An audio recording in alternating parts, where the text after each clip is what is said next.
राधे राधे मित्रों, मैं हूं शिवाकांत शुक्ल और स्वागत है आपका हमारे YouTube चैनल शुक्ल जी संस्कृत ज्ञान गंगा में। मित्रों, हम लोग पंक्तिशः मेघदूतम का अध्ययन कर रहे हैं, जिसमें हम लोग प्रत्येक श्लोक का अध्ययन करेंगे।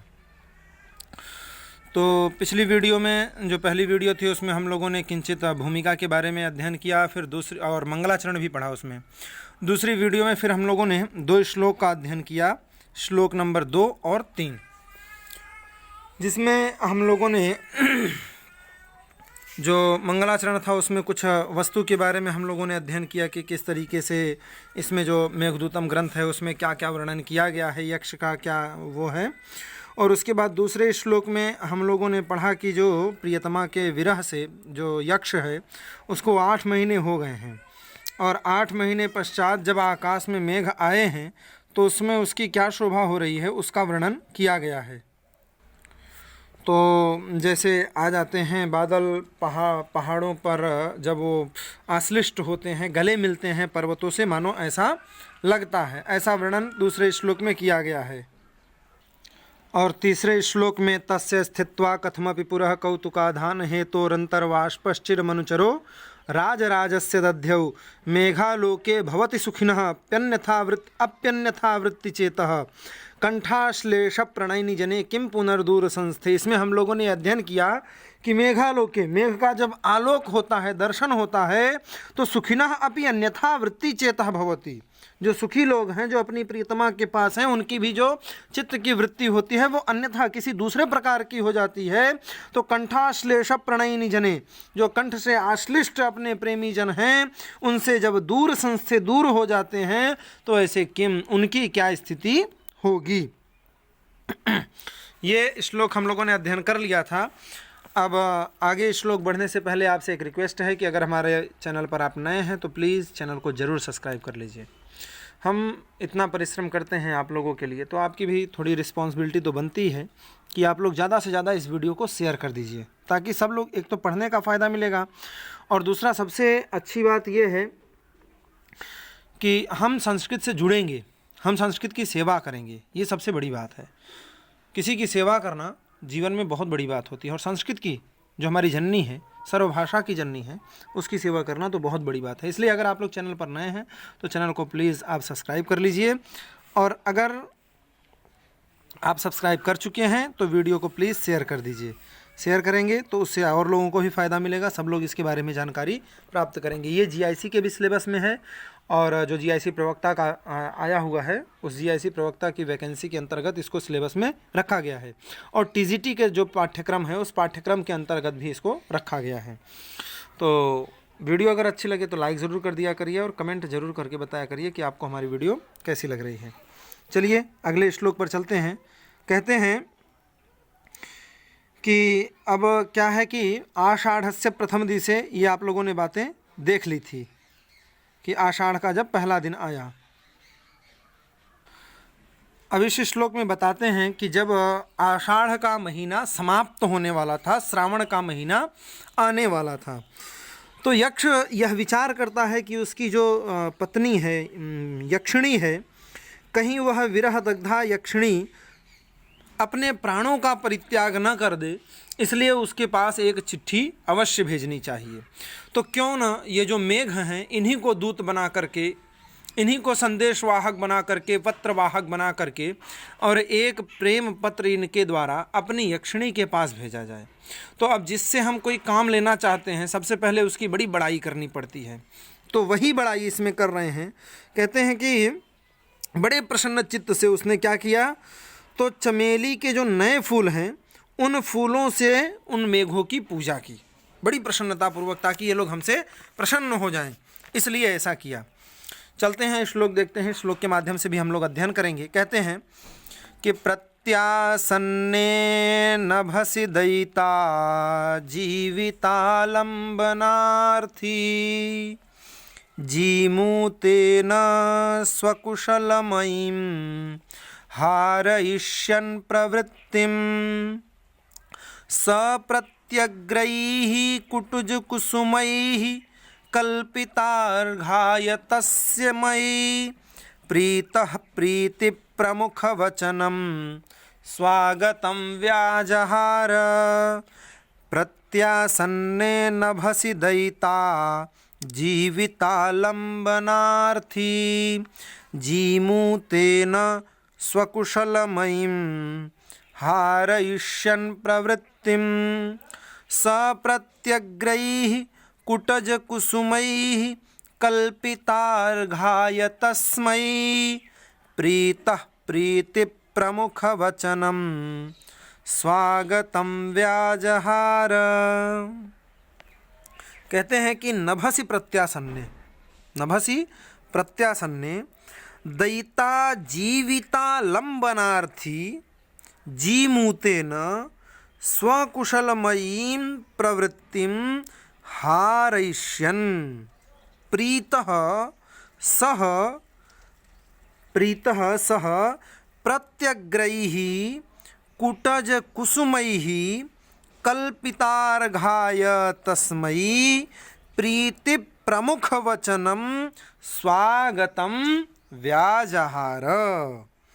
कहते हैं नभसि माने जब नभ में खूब बादल छा जाएं, ऐसा श्रावण महीना, उस श्रावण महीना के प्रत्यासन्न हो जाने पर, प्रत्यासन्न माने समीप आ जाने पर, नज़दीक आ जाने पर, पास आ जाने पर जो दयिता जीविता लंबनार्थी, दयिता माने पत्नी के, प्रियतमा के, जो जीवित माने प्राणों का आलंबनार्थी अर्थात सहारा देने वाला है, ऐसा सहारा देने का जो इच्छुक, अर्थी माने इच्छुक, विद्यार्थी माने विद्या का इच्छुक, धनार्थी माने धन का इच्छुक, ऐसे ही दयिता जीविता लंबनार्थी, दयिता का जो जीवन है, प्राण है, उसका जो आलंबन माने सहारा देने का जो अर्थी है, अर्थी माने इच्छुक है, ऐसा कौन?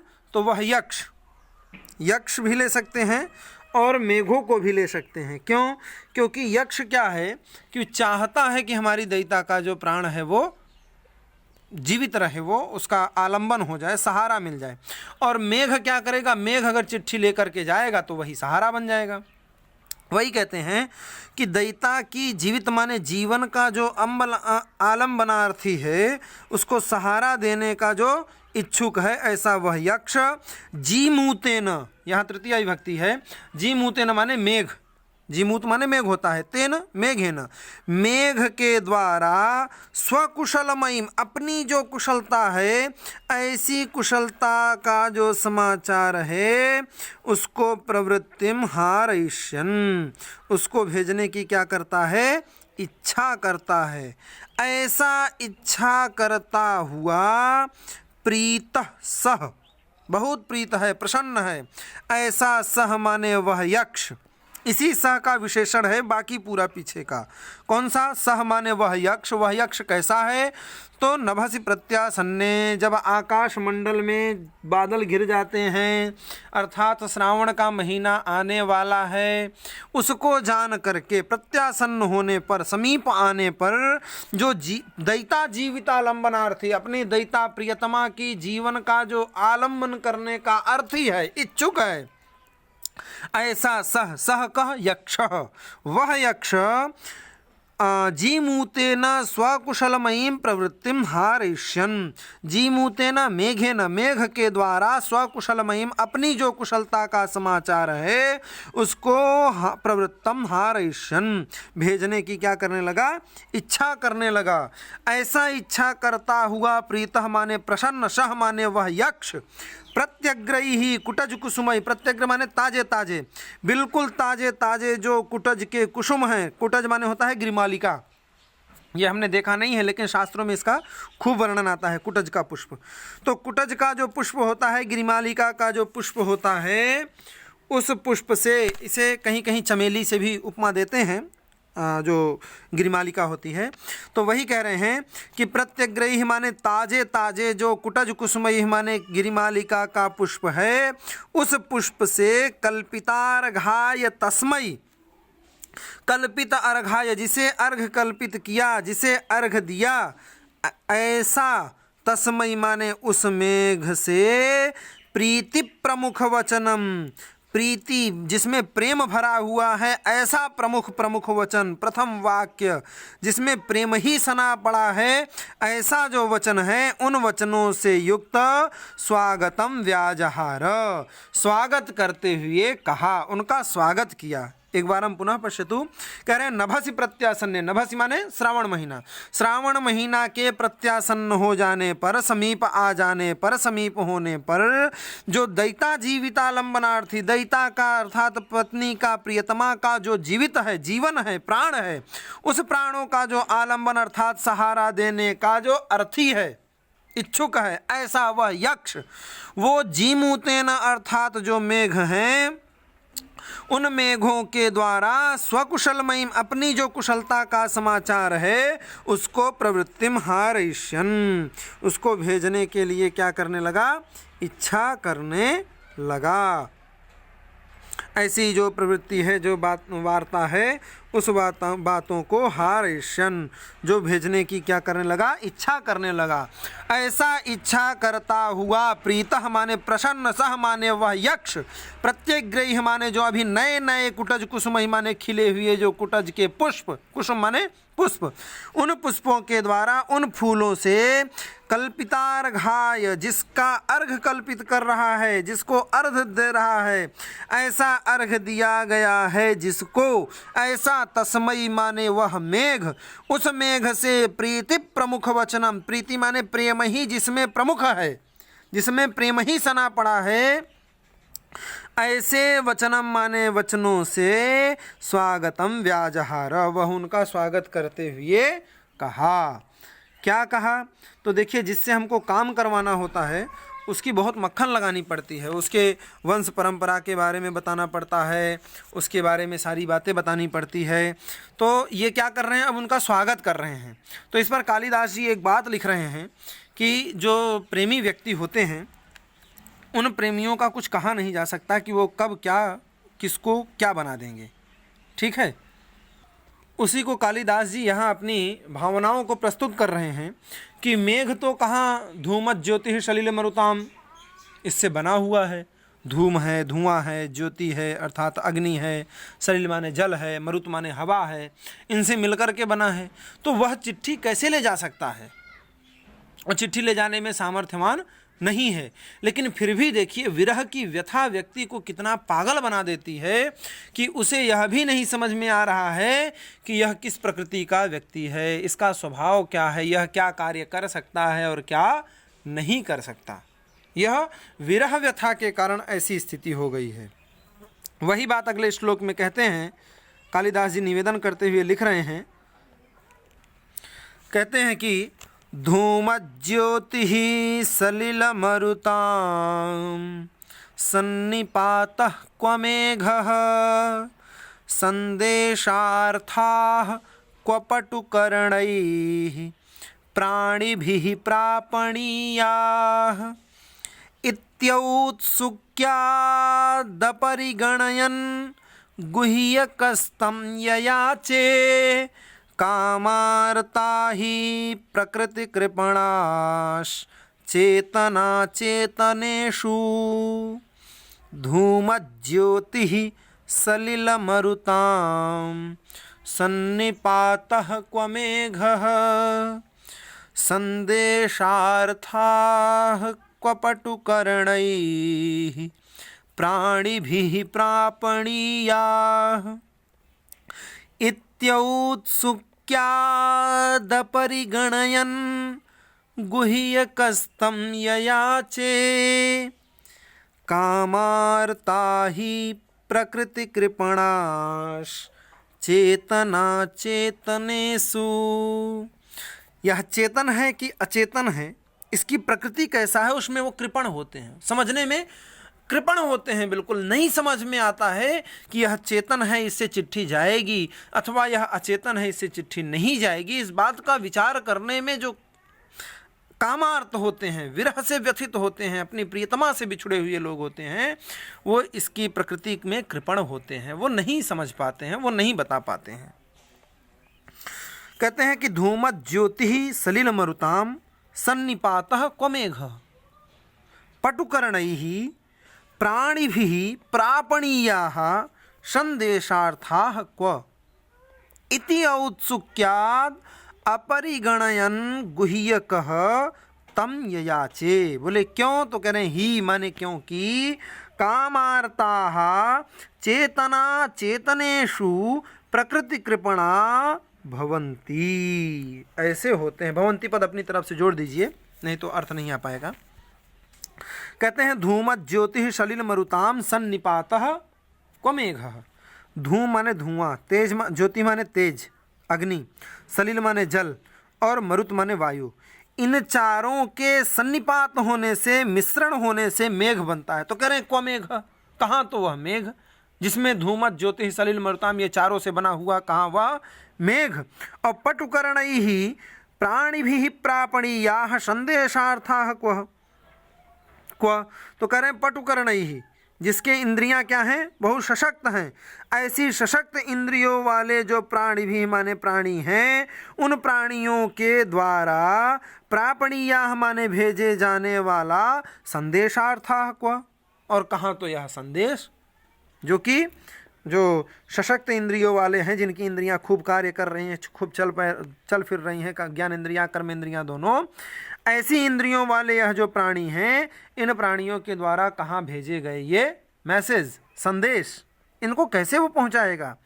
इति औत्सुक्यात्, इति औत्सुक्यात्, उसको इतनी इस प्रकार की उत्कंठा हो गई है कि उस औत्सुक्यात् माने उत्कंठा के कारण अपरिगणयन, गणना नहीं कर रहा है, विचार नहीं कर रहा है, ऐसा विचार न करते हुए गुह्यकः माने वह जो गुह्यक अर्थात यक्ष है, तम अर्थात उसने, गुह्यकः गुह्यक ने, तम माने उससे, उससे किससे, जो प्रिया के समीप जा रहा है, ले जा करके संदेश देगा, उससे अर्थात बादल से, ययाचे अर्थात याचना की। पता नहीं उसको क्या समझ में आया, कहाँ तो धूमत् ज्योति सलिल मरुताम सन्निपातः क्व मेघः, धूम ज्योति सलिल मरुत से बना हुआ कहाँ तो यह मेघ, और कहाँ सशक्त इंद्रियों वाला मनुष्य, उस मनुष्य के द्वारा भेजा गया यह मैसेज कैसे पहुंच पाएगा।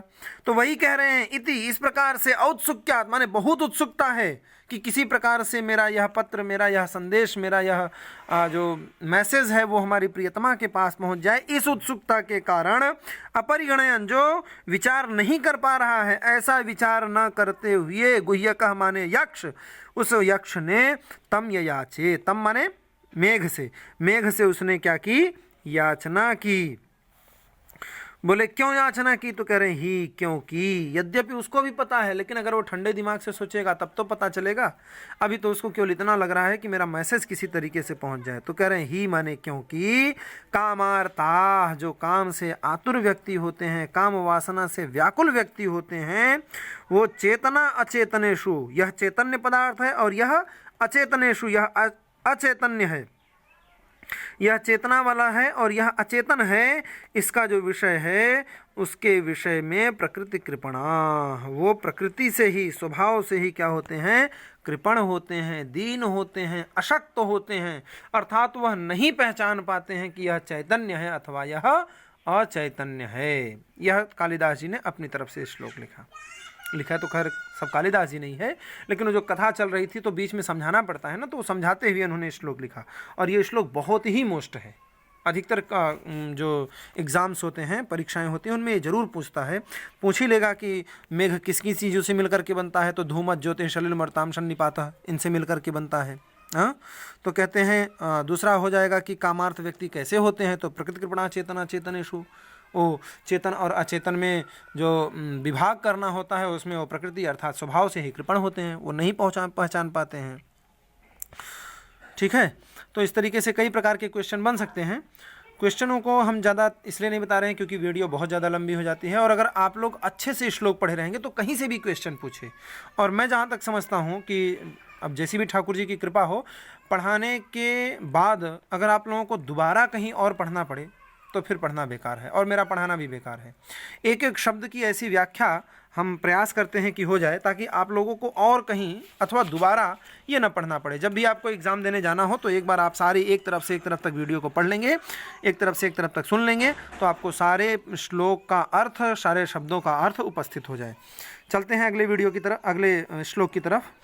अगले श्लोक में कालिदास जी कहते हैं, जिससे अपना काम निकालना हो, काम बनाना हो, उसके 2-4 पीढ़ी का अथवा उनके वंशजों का नाम ले लीजिए और कह दीजिए, अरे आप तो उस वंश में उत्पन्न हुए हैं जहाँ इतने प्रतापी ब्राह्मण होते थे, आप उन वंश में जन्म लिए हैं जिसमें इतने प्रतापी राजा हुआ करते थे, अरे मैं आपके पूर्वजों को जानता हूँ, इतने श्रेष्ठ व्यक्ति थे। इतना मक्खन लगा दीजिए, इतना मक्खन लगा दीजिए कि अगर वो न भी करना चाहता हो तब भी कर ले। यह कार्य निकालने का, काम करवाने की एक विधि है, एक परंपरा है। वही काम यहाँ पर यक्ष कर रहा है। उनके वंशजों का नाम लेकर के और खूब मतलब उनकी बड़ाई कर रहा है, उनको मक्खन लगा रहा है, उनको हवा दे रहा है। कहते हैं ना, पेड़ पर चढ़ा रहा है, खूब झाड़ पे चढ़ा रहा है, क्योंकि काम निकालना है। कैसे? तो इस श्लोक के माध्यम से हम लोग पढ़ते हैं। कहते हैं कि जातम वंशे भुवन विदिते पुष्करावर्तकानां जानामि त्वां प्रकृतिपुरुषं कामरूपं मघोनः तेनार्थित्वं त्वयि विधिवशात् दूरबन्धुर्गतोऽहं याच्ञामोघा वरमधिगुणे नाधमे लब्धकामा जातं वंशे भुवन विदिते पुष्करावर्तकानां जानामि त्वां प्रकृतिपुरुषं कामरूपं मघोनः तेनार्थित्वं त्वयि विधिवशात् दूरबन्धुर्गतोऽहं याच्ञामोघावरमधिगुणे नाधमे लब्धकामा। कहते हैं कि अहम, मेघ से कहते हैं, हे मेघ, अहम भुवन विदिते पुष्करावर्तकानां वंशे जातं कामरूपं मघोनः प्रकृतिपुरुषं त्वां जानामि तेन विधिवशात् दूरबन्धुः त्वयि अर्थित्वं गतः। अधिगुणे, क्यों? तो ये भी एक सूक्ति है, इसे आप लोग जरूर कंठस्थ कर लीजिएगा कि याचियाँ मोघा, कहाँ से आ गया भाई, याचियाँ मोघा वरमधिगुणे नाधमे लब्ध कामा। ये बहुत प्रसिद्ध सूक्ति है, इसे जरूर याद कर लीजिएगा, ये बहुत ज़्यादा पूछता है। याचियाँ मोघा वरमधिगुणे नाधमे लब्ध कामा, अर्थ क्या है अभी बता रहे हैं आप लोगों को। याचना की जाए और वो क्या हो जाए, मोघ हो जाए, अर्थात विफल हो जाए। वरम माने श्रेष्ठ व्यक्तियों से, वो भी गुणयुक्त होता है, वो भी अच्छा है। और अगर अधम लोगों से लब्ध कामा भी हो जाए, प्राप्त भी हो जाए, जिसकी याचना की जाए, तो वो भी अधमे, वो भी न माने अच्छा नहीं है। जो अधम व्यक्तियों से लब्ध काम हो जाए, हमारी कामना की पूर्ति हो जाए, वो भी श्रेष्ठ नहीं है। वही कहते हैं कि अधिगुणे याच्ञा मोघा, अधिगुणे याच्ञा मोघा वरम अधमे लब्ध कामा भी न वरम, श्रेष्ठ नहीं है। देखिए क्या कह रहे हैं, कह रहे हैं हे मेघ, अहम माने मैं, भुवन विदिते, हे मेघ हमने अपनी तरफ से संबोधन जोड़ा है। आप लोग ये मत सोचिएगा कि श्लोक में नहीं है तो आप कहाँ से ले आए हैं। देखिए कभी कभी ऐसा होता है कि कर्ता से क्रिया का ज्ञान हो जाता है, जबकि उसमें निर्दिष्ट नहीं होता है। क्रिया से कर्ता का ज्ञान हो जाता है और वाक्यों से संबोधन का ज्ञान हो जाता है। यक्ष मेघ से कह रहा है तो हे मेघ ही कहेगा, हे मेघ, भो मेघ, अरे मेघ इत्यादि जो संबोधन है उसको लगा दीजिए। तो कहते हैं अहम माने मैं, जो भुवन विदित, संपूर्ण भुवन में जो विदित है, लोक में प्रसिद्ध है, ऐसा पुष्करावर्तका नाम, पुष्कर और आवर्तका नाम, आवर्तक के वंश माने वंश में जो जातम माने उत्पन्न हुए हैं, आप क्या हैं, पुष्कर और आवर्तक नामक वंश में उत्पन्न हुए हैं। और काम रूपम मघोनः, जो इच्छा रूपधारी इंद्र है, काम से कामनी कामना से जो रूप को बदल लेता है, ऐसे जो मघोनः अर्थात इंद्र हैं, उन इंद्र के प्रकृति पुरुषम, आप लोग क्या हैं, प्रकृति पुरुष हैं। प्रकृति माने प्रधान, प्रधान पुरुष हैं। अब आप यहाँ कहेंगे प्रकृति का मतलब स्वभाव क्यों नहीं लगाए? आप लोगों ने अगर सांख्य शास्त्र पढ़ा होगा तो वहाँ पर प्रकृति हो, प्रधान हो और अव्यक्त हो, ये सब क्या है, पर्यायवाची शब्द है। तो प्रकृति माने प्रधान होता है।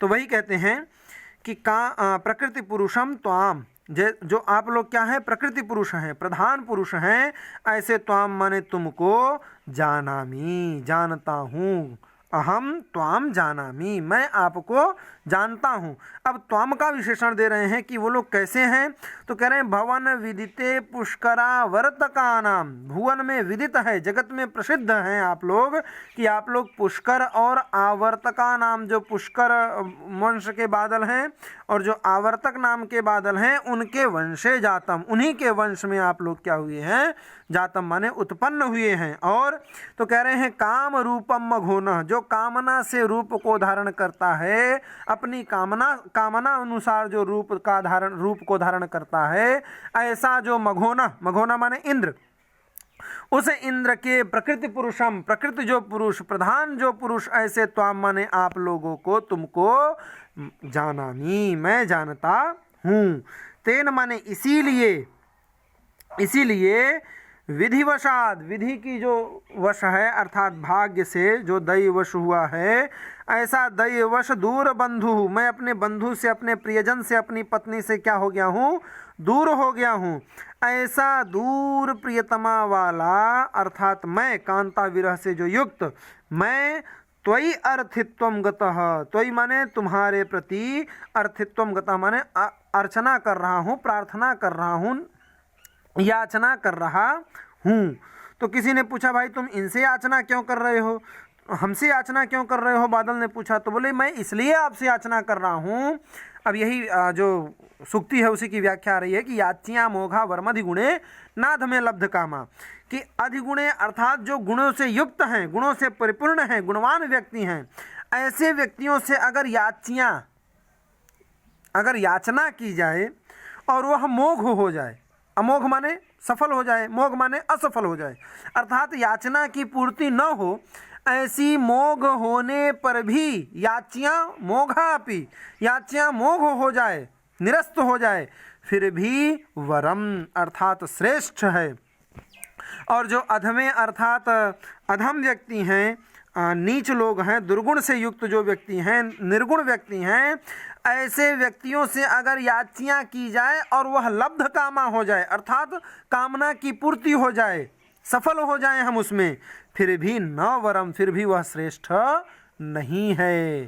श्रेष्ठ व्यक्तियों से की गई याचना अगर पूरी नहीं भी होती है तो भी कोई बात नहीं, श्रेष्ठ है, अच्छा है, वो भी अच्छा है। लेकिन अगर किसी अधम व्यक्ति से याचना की जाए और वह पूरी हो जाए, फिर भी वह अच्छा नहीं है। कैसे?